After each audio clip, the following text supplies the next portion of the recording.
What's up, YouTube people? So I'm out here today just doing some little plinking at the range, trying out some new loads. If you guys haven't, well, I shouldn't say you guys haven't been following the channel. If you guys have been following my social media, Facebook or Instagram, you probably out of the loop, but I've gotten into reloading. And reloading in itself is its own art form. It's its own hobby. It's tedious. It takes up a lot of my time with, load data, kind of seeing what works, what don't work, just experimenting. And it's become a kind of a Zen thing for me, to kind of, build a gun, and then from building a gun, go all the way up to even choosing the ammo that I'm using for it. So what I've started reloading is 308 subsonic and super, 300 blackout subsonic and super, and then also 7.62 by 39. If you do any kind of loading, 7.62 by 39 is the devil. That shit doesn't do good at all. So anyways, I'm out here at the range. It's a 100-yard range back there, and just been out here just messing around with my new favorite gun. Y'all know I like to make guns that's kind of gonna, they piss people off. This is another one that's gonna trigger some people, pun intended. So let me flip the camera around and show you what I'm working with today. So this is my Savage Elite Precision. It is chambered in 308. I'd really like this gun. I mean, this isn't a PRS gun. I mean, it was before I did the barrel chop, but by any means stretch of imagination, it's not something that I'm going to reach out, a mile with. That wasn't the purpose for me building this gun. The purpose for me building this gun is a show-off piece. I wanted to see how quiet you can get a 308 round, which if you run 308 subsonic, you can get it pretty quiet. So, but I've been chasing that click, where everything else is louder than the actual round going off. So anyways, this is it. So a lot of people, like I said, it's going to trigger some people because this used to have a 26-inch barrel on it, and I chopped it down to about 19 inches. And a lot of people cringing right now saying, what the hell? Well, like I said, when I got it, I wanted to build it to be a shusher. And then also I wanted to have it be accurate. So I wanted it to be able to just kind of nail holes inside of holes. This gun does that automatically. Like from the time that you actually buy it stock, it's already a very, very accurate gun. Your ammo plays a big part of that as well. So, I was running some ELD.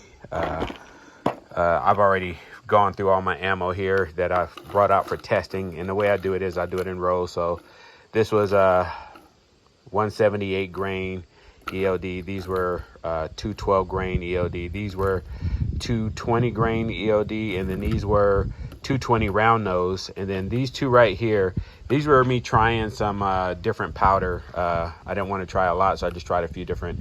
These were actually, I think this was red dot, and that was actually really quiet with red dot powder. The rest of these was like tight group. What's the other one I had? I had tight group, 2 different grains, and then I had on these up here I had what the hell? Not H110. It escapes me. Oh, Trail Boss. These two, I had Trail Boss up there. 2 different lows, like 11.5 and then 12.5. These are some 300 blackouts that I made. These are in the back here. These are 212, and then up front here, these are 178s. And what I'm testing these to do is testing the function of it cycling. So here's my Sig Rattler. I wanted to make sure that, when you start doing 300 blackout loads, you have trouble with the bolt cycling and locking back. So I don't have it on the suppress setting. I did run it on both just to make sure, and it ran perfectly. So I think I got the 300 blackout dialed in pretty good. And then I was messing around with my P90, which is inside the bag there. sitting inside of there. More to come on that, but main event, this right here is what I want to talk about. So what I got on this is a Vortex Strike Eagle. It is a, let's see here, I can zoom in so you can get that.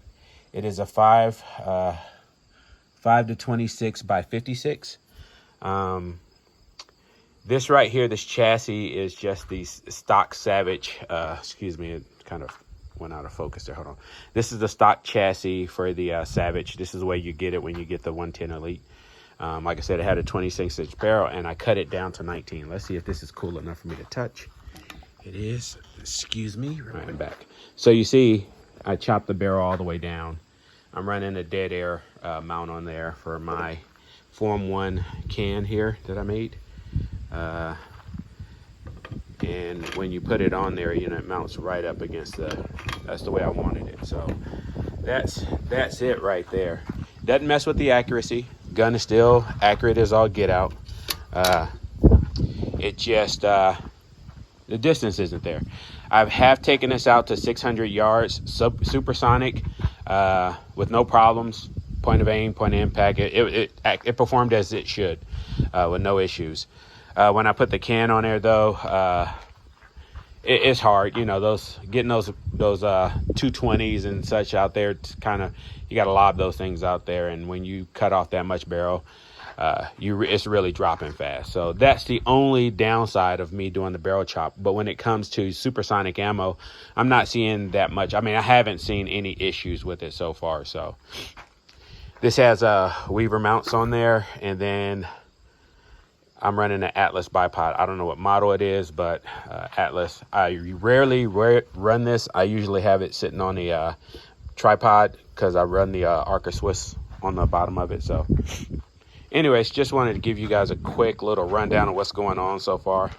As soon as I can get out to where, out at the buddy's farm or whatever, I'll do some more shooting and showing off a little bit more of these guns that I got. So all right, peeps, y'all know the drill.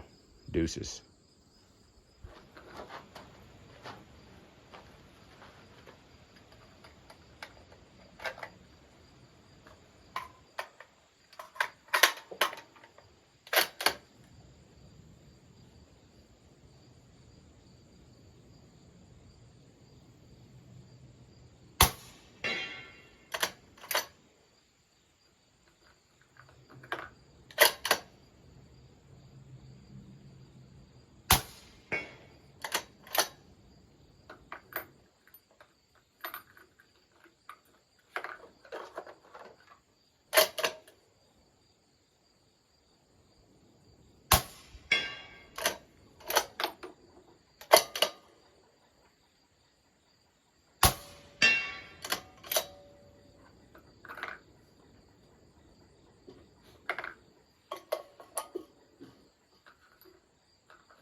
So suppose y'all would want to hear a little bit of this one, right?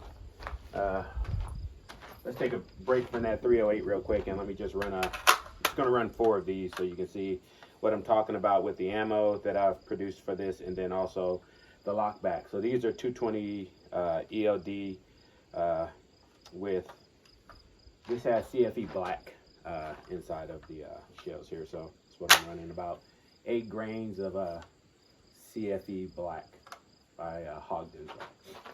Just going to shoot it in the dirt down there, and then I am going to be watching where my brass go because I want to keep it. So.